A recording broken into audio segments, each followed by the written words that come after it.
Hello. हा, उद्या आपल्या सगळ्या आमदारांना बोलून घे मुंबईला. पहाटे पहाटे शपथविधी करून टाकू. तुला माहितीये बहुलन मला सकाळी पहाटे उठून शपथविधी करायची सवय, पहाटे उठायची सवय. हा, घे सगळ्यांना बोलून घे. शपथविधी करूनच टाकू. हा, यंदाच्या बारीला मुख्यमंत्री मीच आता. समजतंय का? सगळे आले पाहिजे. ए, काय म्हणतोय मी?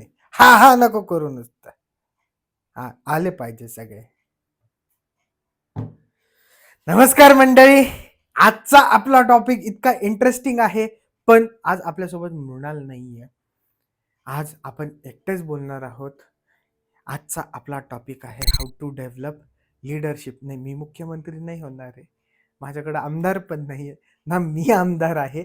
पण मला तुम्हाला शिकवायचंय तुमच्या जीवनात तुम्ही लीडरशिपची क्वालिटी कशी आणू शकता. लीडरशिप का महत्वाची आहे आणि आयुष्यात त्याचे कसे कसे चांगले परिणाम होऊ शकतात. तर मी तुम्हाला ही गोष्ट पूर्ण 8 पॉइंट्समध्ये व्यवस्थित समजून सांगणार आहोत. तर नमस्कार मंडळी, मी प्रणव चौधरी तुमचं ह्या नवीन व्हिडिओमध्ये स्वागत करतो. मंडळी, लीडरशिप फक्त नेत्यांना किंवा एखाद्या टीम लीडरला किंवा एखाद्या सीईओला किंवा फक्त ऑर्गनायझेशन रन करणाऱ्या एखाद्या माणसाला कामी येतात का? नाही. लीडरशिप तुम्हाला कुटुंब चालवण्यासाठी, मित्रांचा ग्रुप चालवण्यासाठी, तुमच्या करिअरमधल्या गोष्टी टॅकल करण्यासाठी, तुमच्या करिअरमधल्या गोष्टी पुढं नेण्यासाठी, डेव्हलप करण्यासाठी, प्रमोशन घेण्यासाठी सुद्धा कामाला येते. तर मंडळी, असा कोणताच व्यक्ती नाही ज्याला लाईफमध्ये कधीच लीडरशिप येत नाही किंवा लीडरशिपची अपॉर्च्युनिटीज येत नाही. लाईफमध्ये एका मोमेंट नंतर दुसऱ्या मोमेंटला तुम्हाला जर एक्सपांड व्हायचं असेल, तर तुम्हाला लीडरशिपच्या क्वालिटीज ह्या बेसिक क्वालिटीज आहेत ज्या तुमच्यात असल्या पाहिजे. तरच प्रगतीची वाट पुढे मोकळी होते. ओके. मग आता लीडरशिप तर प्रत्येकाला जमलीच पाहिजे, आलीच पाहिजे. कदाचित तुमच्यापैकी जे व्हिडिओ बघतात त्यातले खूप लोक आज लीडरशिपच्या पोझिशनच्या दारात असतील, पण आज जायची हिंमत नाहीये. काळजी करू नका. 8 पॉइंट्समध्ये 8 पॉइंट्स जर तुम्ही तुमच्या आयुष्यात आत्मसात केले, तर तुम्हाला प्रत्येक गोष्ट एकदम सोपी होऊन जाईल. तर वेळ न वाया घालता आपण पुढच्या पॉइंटकडे जाऊयात. पण त्याआधी प्लीज व्हिडिओला लाईक करा. लगेच पॉज करा, खाली व्हिडिओला लाईक करा, सबस्क्राईब करा चॅनलला जर नवीन असाल तर, आणि घंटा पण दाबा, म्हणजे घंटीचं बटन दाबा, म्हणजे नवीन व्हिडिओ पडला की तुम्हाला नोटिफिकेशन जरूर येईल. तर चला वळूयात आपल्या पहिल्या मुद्द्याकडे. Set your vision and goals. मंडळी, ज्या माणसाकडं दूरदृष्टी नाही, ज्या माणसाकडं लांबचं व्हिजन नाही, ज्या माणसाकडं काहीच गोल नाही, त्याला कोण कोण आपला नेता मानेल, कोण आपला लीडर मानेल? म्हणजे कुठे जायचंय, काय जायचंय, कसं लीड करायचंय, पाथ कसा आहे, कसं डेव्हलप करायचंय, हे जोपर्यंत तुमच्याकडे गोल्स नाही, व्हिजन नाही, काही दिसत नाही, तोपर्यंत लोक तुम्हाला ॲज अ लीडर कसं चूज करतील? आणि तुम्ही पण लोकांना लीड करून कुठे घेऊन जाणार, हेच जर तुम्हाला कळालं नाही, तर तुम्ही कशाचे लीडर? त्याच्यामुळे हा जो पहिला मुद्दा आहे, फिक्स युअर व्हिजन अँड गोल, हा अत्यंत जास्त महत्त्वाचा आहे. त्याच्यासाठी तुम्हाला रिसर्च करावा लागेल, त्याच्यासाठी तुम्हाला अपडेट राहावं लागेल, त्याच्यासाठी तुम्हाला नवीन नवीन टेक्नॉलॉजीजला आत्मसात करावं लागेल. तुम्हाला लागणाऱ्या गोष्टींमध्ये तुम्ही पुढं कसं जाऊ शकता, कुठं जाऊ शकता, त्याच्यासाठी काय काय लागणार आहे, ह्या सगळ्या गोष्टी तुम्हाला व्यवस्थित कराव्या लागतील. तर आणि तरच तुम्ही लीडर बनण्याच्या कॅपेबल होतात. Point number 2, influential speaking capacities. जर तुम्ही लोकांना इन्फ्लुअन्स करू शकत असताल, म्हणजे तुमच्या बोलण्यातून जर लोक प्रभावित होत असतील, जर तुमच्याकडे बोलून लोकांना प्रभावी करण्याचे तुमचे डिसिजन्स, तुमच्या गोष्टी, तुमचं म्हणणं, तुमचं विजन, तुमचे गोल, हे तुम्ही तुमच्या लोकांपर्यंत, हे विचार तुम्ही लोकांपर्यंत पोहोचू शकत असताल, तरच लोक तुम्हाला लीडर म्हणून आत्मसात करतील.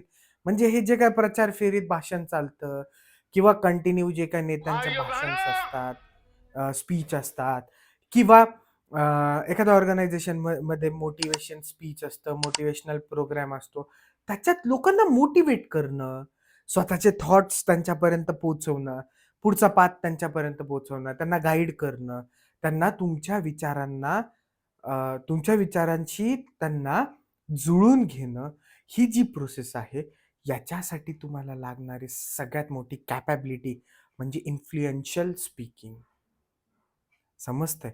तुमच्यात जर इन्फ्लुअन्स करण्याची ताकद असेल, तरच तुम्ही ह्या गोष्टी करू शकता. सो हा दुसरा पॉइंट पण खूप जास्त महत्त्वाचा आहे. वळूयात आपल्या तिसऱ्या मुद्द्याकडं, तो म्हणजे डिसिजन मेकिंग कॅपॅबिलिटीज. खूप वेळेस असं होतं ना, दुविधा मनस्थितीत माणूस अडकतो. बहुतांश लोकं काय करतात, ज्यावेळेस कन्फ्यूज असतात किंवा दुविधा मनस्थितीत अडकलेली असतात, त्यावेळेस ते कोणाकडे तरी जाऊन प्रश्न विचारतात, कोणाकडे तरी जाऊन बोलतात, कोणाला तरी जाऊन विचारतात, की आता मी काय करू?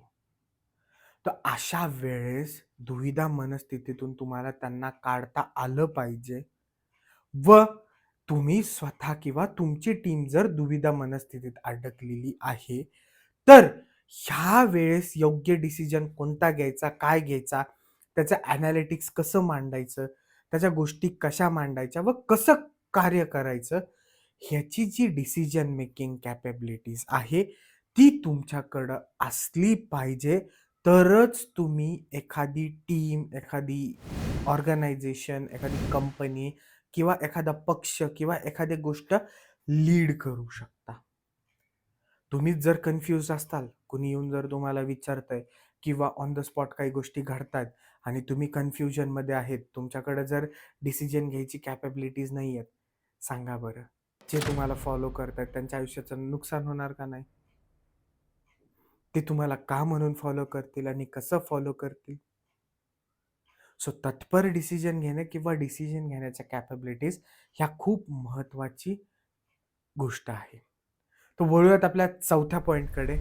चौथा पॉईंट म्हणजे टीम बिल्डिंग. एकट्याने होत नाही, दुकट्याने होत नाही, कधी-कधी तिघांनी पण नाही होत.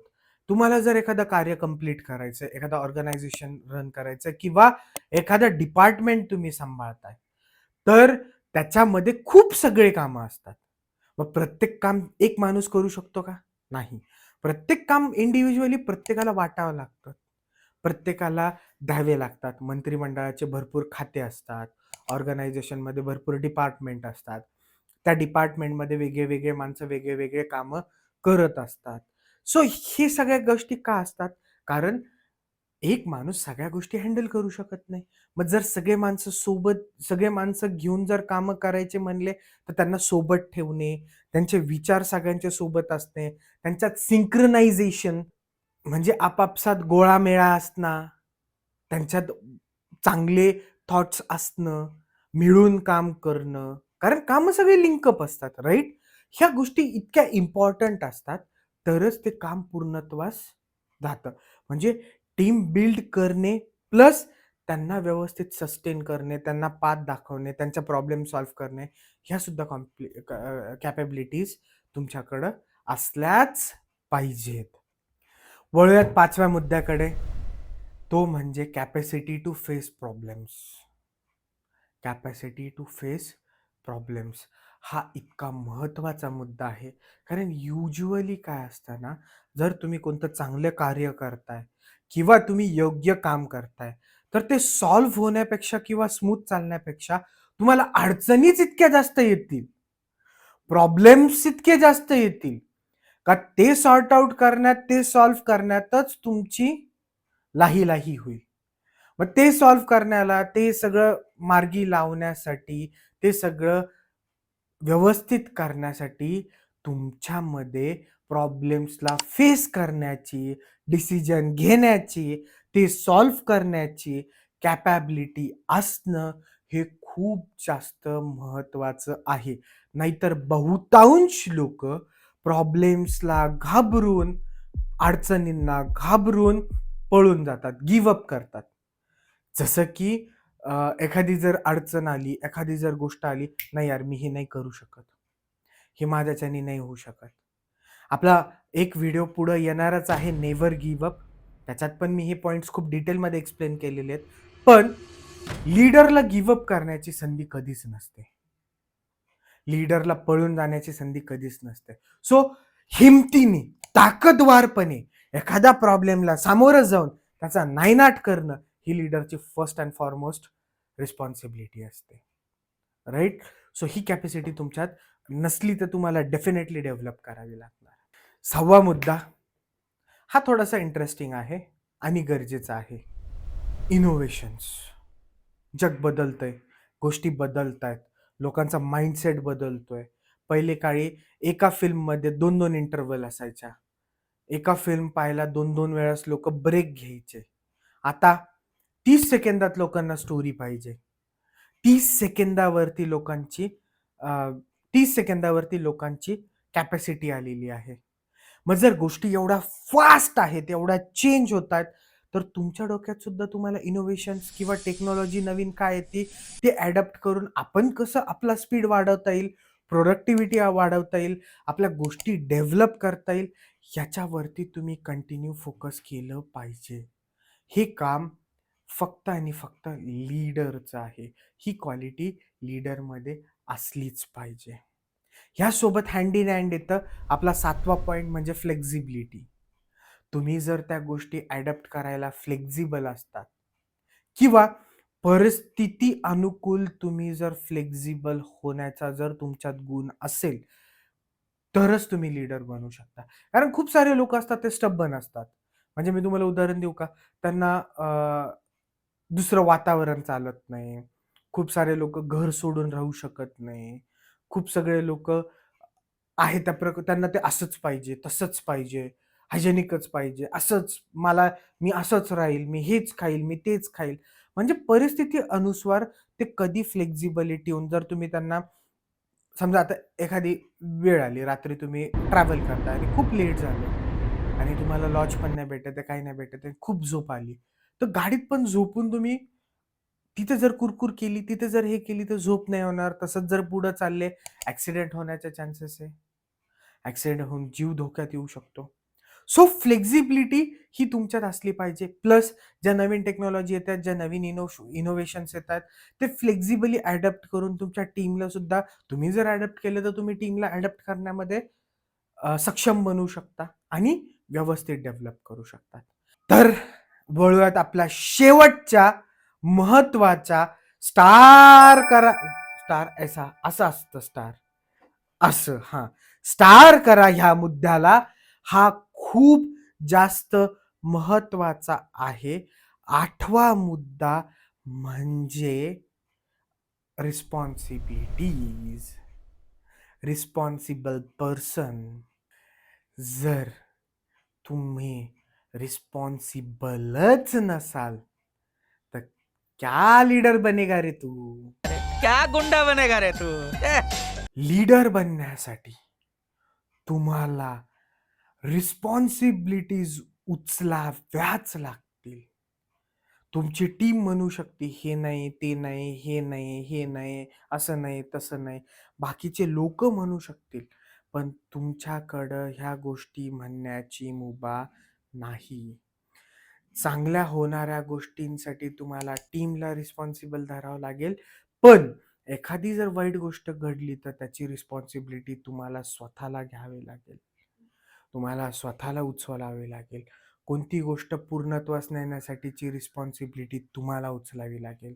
गोष्टी व्यवस्थित चालल्यात का नाही, अकॉर्डिंग टू प्लॅन चालल्यात का नाही, जसं चालायला पाहिजे तसं चालल्यात का नाही, ह्या बघणं व तसं चालवण्याची रिस्पॉन्सिबिलिटी तुमची असेल. तुम्ही जर गाफील राहिलात, तुम्ही जर व्यवस्थित रिस्पॉन्सिबली नाही वागलात, तुम्ही जर गोष्टी टंगळ-मंगळमध्ये नेल्यात, धन्य होऊन जाईल हो. समजताय? सो रिस्पॉन्सिबिलिटी घेणं हे खूप इम्पॉर्टंट आहे. जो व्यक्ती रिस्पॉन्सिबल आहे तोच काहीतरी घडवू शकतो.